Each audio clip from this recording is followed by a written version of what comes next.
Chicken ಎಲ್ಲನೂ ಹಾಕಾಯಿತು. ಈಗ ಪೇಸ್ಟಲ್ಲೇ ಚೆನ್ನಾಗಿ ಈ ಥರ ಚಿಕನ್ಗೆ ಅಂಟಿಸ್ಬೇಕು ಪೇಸ್ಟನ್ನೆಲ್ಲ.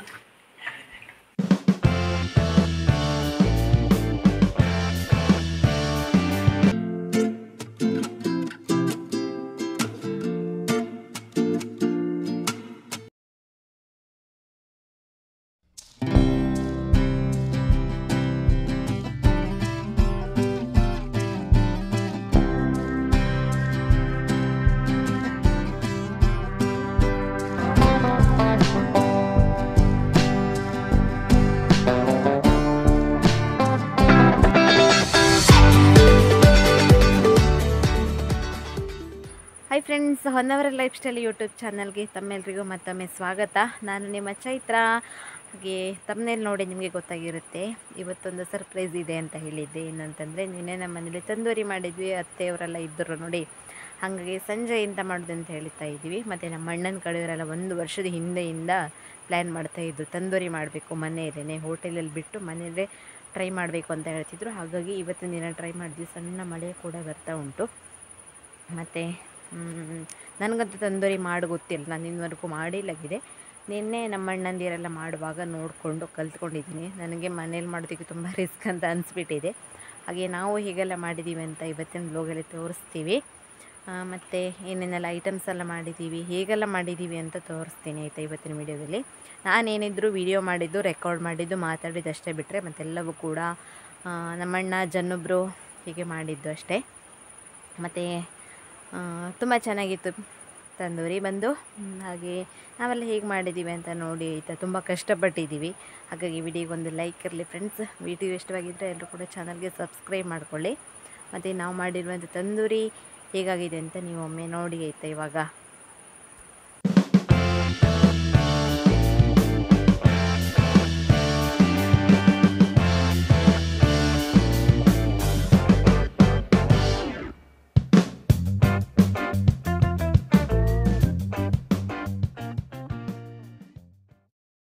ಚಿಕನನ್ನು ಕ್ಲೀನಾಗಿ ತೊಳ್ಕೊಂಡು ನಾವು ಅದಕ್ಕೆ ಈ ಥರ ಲೈನ್ಸನ್ನು ಹಾಕಬೇಕು. ಉಪ್ಪು ಖಾರ ಆಗಿರೋದು ನಾವು ಹಾಕುವಂಥ ಮಸಾಲೆ ಎಲ್ಲ ಹೀರ್ಕೊಳ್ಳೋದಕ್ಕೆ ಚಿಕನ್ ಈ ಥರ ಲೈನ್ಸನ್ನು ಹಾಕಿ ಇವಾಗ ಫಸ್ಟಲ್ಲಿ ನಾವು ಉಪ್ಪನ್ನು ಹಾಕಿ ಕಲಸಿ ಇಡ್ತಾಯಿದ್ದೀವಿ.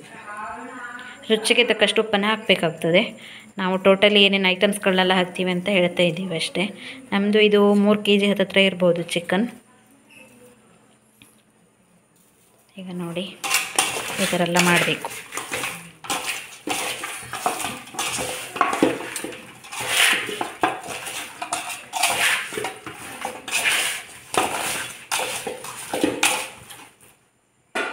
ಈಗ ಉಪ್ಪು ಹಾಕಿರುವಂಥ ಚಿಕನನ್ನು ಸೈಡಲ್ಲಿ ಇಟ್ಕೊಂಡು ಈಗ ಅಲ್ಲಿ ನಾವು ತಂದೂರಿಗೆ ಬೇಕಾಗಿರುವಂಥ ಮಸಾಲೆ ಪೇಸ್ಟ್ಗಳನ್ನೆಲ್ಲ ರೆಡಿ ಮಾಡೋದು. ಇದೇನು ಅರ್ಧ ಗಂಟೆ 5 ನಿಮಿಷ 10 ನಿಮಿಷ ಆಗಲೇ ಏನು ಇಡಬೇಕಂತ ಇಲ್ಲ. ನಾವು ಪೇಸ್ಟ್ಗಳನ್ನ ರೆಡಿ ಮಾಡುವಲ್ಲಿವರೆಗೂ ಈ ಚಿಕನನ್ನು ಸೈಡಲ್ಲಿ ಹೀಗೆ ಉಪ್ಪು ಹಾಕಿ ಇಟ್ಕೊಳ್ಳೋದು. ಫಸ್ಟಲ್ಲಿ ಈಗ ನಾವು ಜಿಂಜರ್ ಗಾರ್ಲಿಕ್ ಪೇಸ್ಟ್, ಶುಂಠಿ ಬೆಳ್ಳುಳ್ಳಿ ಪೇಸ್ಟನ್ನೆಲ್ಲ ಸ್ವಲ್ಪ ಹಾಕಿದಷ್ಟು ಚಿಕನ್ನಿಗೆ ಟೇಸ್ಟ್ ಬರ್ತದೆ. ಹಾಗಾಗಿ ಸ್ಟ್ರಾಂಗಾಗಿ ಮಾಡ್ಕೊಂಡು ಹಾಕಬೇಕು. ಒಂದು 7-8 ಸ್ಪೂನ್ ಆಗುವಷ್ಟು ಹಾಕ್ಕೊಂಡಿದ್ದೀವಿ ಶುಂಠಿ ಬೆಳ್ಳುಳ್ಳಿ ಪೇಸ್ಟ್ನ. ಆಮೇಲೆ ನೆಕ್ಸ್ಟು ಇವಾಗ ಚಿಕನ್ಗೆ ಉಪ್ಪು ಹಾಕಿದ್ವಲ್ಲ, ನಿಂಬೆಹಣ್ಣಿನ ರಸವನ್ನು ಹಾಕ್ಕೊತಾ ಇದ್ದೀವಿ. ಇದನ್ನು ಉಪ್ಪಿನ ಜೊತೆಗೇ ಹಾಕಿದರೆ ಒಳ್ಳೆಯದು. ನಾವೊಂದು 2 ನಿಮಿಷ ಬಿಟ್ಟು ಹಾಕ್ತಾಯಿದ್ದೀವಿ. ನಿಂಬೆಹಣ್ಣಿನ ರಸ ಹಾಕಿದ ನಂತರ ಚಿಕನನ್ನು ಸ್ವಲ್ಪ ಮಿಕ್ಸ್ ಮಾಡಿ ಇಡಬೇಕು. ಈಗ ಈ ಕಡೆ ನಾವು ಪೇಸ್ಟ್ ಮಾಡುವ ಹತ್ರ ಬರುವ. ಈಗ ಗರಂ ಮಸಾಲ ಹಾಕ್ತಾಯಿದ್ದೀವಿ. ಎಲ್ಲನೂ ರೆಡಿಮೇಡ್ ಪೌಡ್ರ್ ಬಳಸ್ತಾ ಇರೋದು ನಾವು, ಯಾವುದು ಕೂಡ ಮನೆಯಲ್ಲೇ ಮಾಡಿರುವಂಥದ್ದಲ್ಲ. ಶುಂಠಿ ಬೆಳ್ಳುಳ್ಳಿ ಪೇಸ್ಟ್ ಮಾತ್ರ, ಜೀರಾ ಪೌಡರ್, ಗರಂ ಮಸಾಲ ಆದ ನಂತರ ಜೀರಾ ಪೌಡರ್, ಅಲ್ಲಿ ಸುಮಾರಷ್ಟು ಪೌಡರ್ಸ್ಗಳೆಲ್ಲ ಬೇಕಾಗ್ತದೆ. ಈಗ ಧನಿಯಾ ಪೌಡರ್,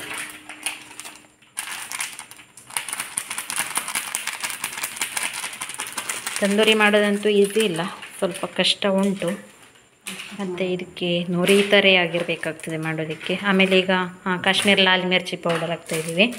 ಖಾರ ಜಾಸ್ತಿ ಆಗಿರೋದ್ರಿಂದ ನಾವು ಇದು ಕಾಶ್ಮೀರ್ ಲಾಲ್ ಮಿರ್ಚಿ ಪೌಡ್ರನ್ನು ಬಳಸ್ತಾಯಿದ್ದೀವಿ. ಮನೆಯಲ್ಲೂ ರೆಡಿ ಮಾಡೋದು ಉಂಟು, ಸಾಲೋದಿಲ್ವಾ, ಬೇರೆ ಅದೇ. ಮತ್ತು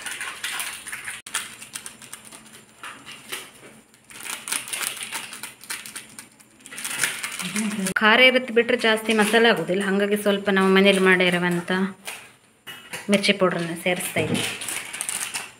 ಇದು ಚಿಕನ್ ಮಸಾಲ.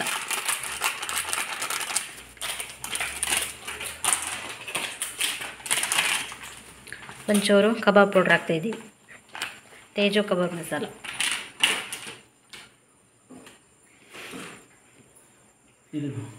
ಸ್ವಲ್ಪ ಹಳದಿ ಹಿಟ್ಟು, ಕಸೂರಿ ಮೆಥಿ ಹಾಕಬೇಕು ಪೌಡರ್.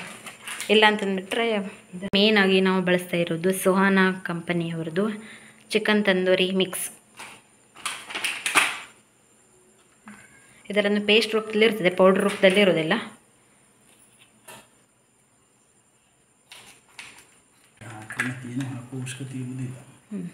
ಈ ಪೌಡ್ರನ್ನು ಹಾಕೋದ್ರಿಂದ ಬೇರೆ ಯಾವುದೇ ರೀತಿಯದಂಥದ್ದು ಅಂದರೆ ಐಟಮ್ಸ್ಗಳನ್ನೆಲ್ಲ ಸೇರಿಸುವಂಥ ಅವಶ್ಯಕತೆ ಇರೋದಿಲ್ವಂತೆ.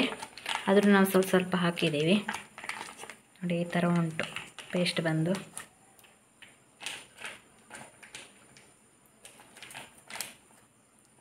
ಸುಹಾನಾ ತಂದೂರಿ ಮಿಕ್ಸನ್ನು ನಾವು ಒಂದು 2 ಪ್ಯಾಕೆಟಷ್ಟು ಹಾಕ್ಕೊಂಡಿದ್ದೀವಿ.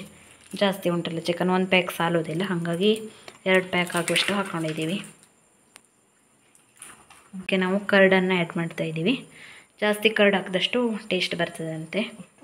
1.5 ಲೀಟ್ರ್ ಆಗುವಷ್ಟು ಮೊಸರನ್ನ ಹಾಕ್ತಾಯಿದ್ದೀವಿ. ಒಂದೇ ಸರಿ ಹಾಕೊಳ್ಳೋದು ಬೇಡ, ನಾವು ಹದ ನೋಡ್ಕೊಂತ ಹಾಕ್ಕೊಂಡ್ರೆ ಸಾಕು.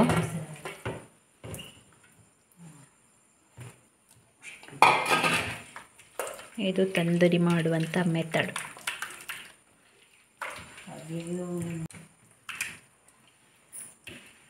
ಸ್ವಲ್ಪ ಪೇಸ್ಟಿಗೆ ಉಪ್ಪನ್ನು ಹಾಕ್ಕೊಂಡಿದ್ದೀವಿ. ಚಿಕನ್ಗೆಲ್ಲ ಹಾಕಿದ್ದಲ್ಲ, ಮತ್ತು ಇಲ್ಲಿ ನಾವು ಬಳಸಿರುವಂಥ ಪೇಸ್ಟಲ್ಲೂ ಕೂಡ ಉಪ್ಪಿನ ಅಂಶ ಇರ್ತದೆ, ಹಾಗಾಗಿ ಲೈಟಾಗಿ ಸೇರಿಸ್ಕೊಂಡ್ರೆ ಸಾಕು.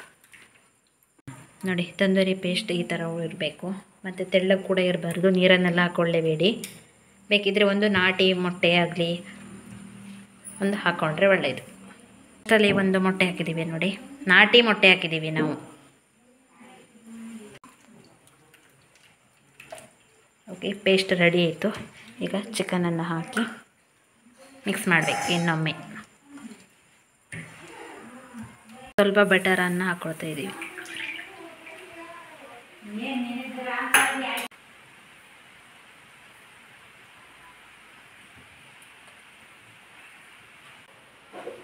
ಈಗ ಪೇಸ್ಟೆಲ್ಲನೂ ಆಯಿತು, ಚಿಕನ್ ಹಾಕಿ ಮಿಕ್ಸ್ ಮಾಡಬೇಕು.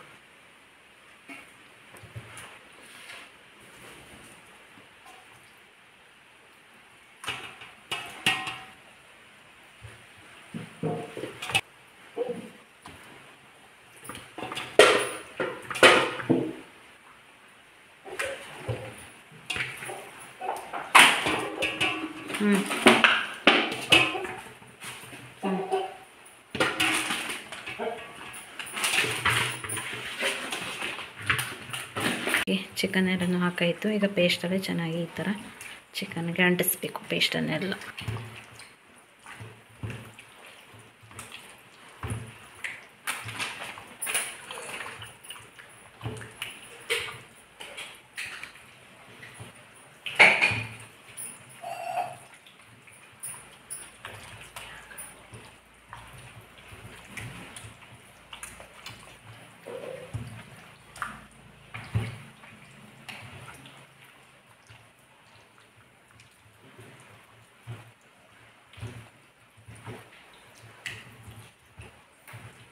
ಓಕೆ, ಇವಾಗ ನಮ್ಮದು ಎಲ್ಲನೂ ರೆಡಿ ಆಯಿತು ನೋಡಿ. ಚಿಕನ್ ಎಲ್ಲನೂ ಈಗ ಮ್ಯಾರಿನೇಟ್ ಮಾಡಿದ್ದಾಯಿತು.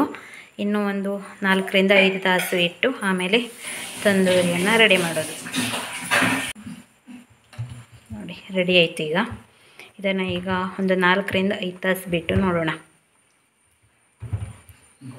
ಕಡಿಮೆ ಅಂದರೆ ಒಂದು 3 ತಾಸುವರೆಗೂ ಇಡಬೇಕಾಗ್ತದೆ. ಚೆನ್ನಾಗಿ ಮಸಾಲನ್ನು ಹೀರ್ಕೊಳ್ಬೇಕು ನೋಡಿ, ಹಾಗಾಗಿ ಹೀಗೆಲ್ಲ ಮಾಡಬೇಕು.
ಸೊ ಫ್ರೆಂಡ್ಸ್ ನೋಡಿ, ತಂದೂರಿ ಬೇಯಿಸೋದಕ್ಕೆ ಎಲ್ಲ ಫ್ರೆಂಡ್ಸ್ ಆಗಿದೆ.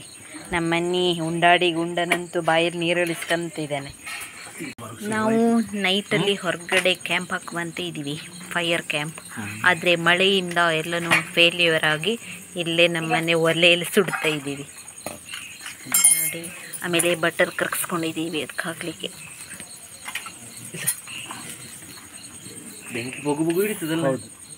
ಸಣ್ಣ ಇಟ್ಕಣೆ ಏ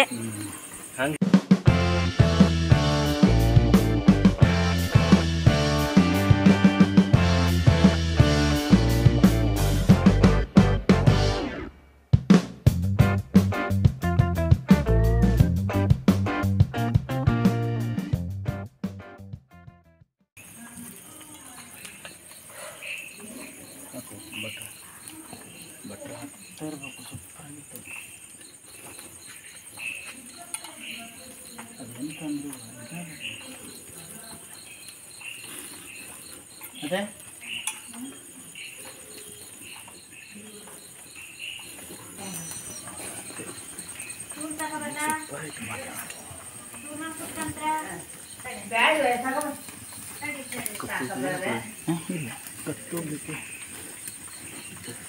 ಇಲ್ಲ ಕತ್ತಲು ಹೋಗುದಿಲ್ಲ, ನೀವು ಇದನ್ನು ಬಿಡ್ತೀವಿ.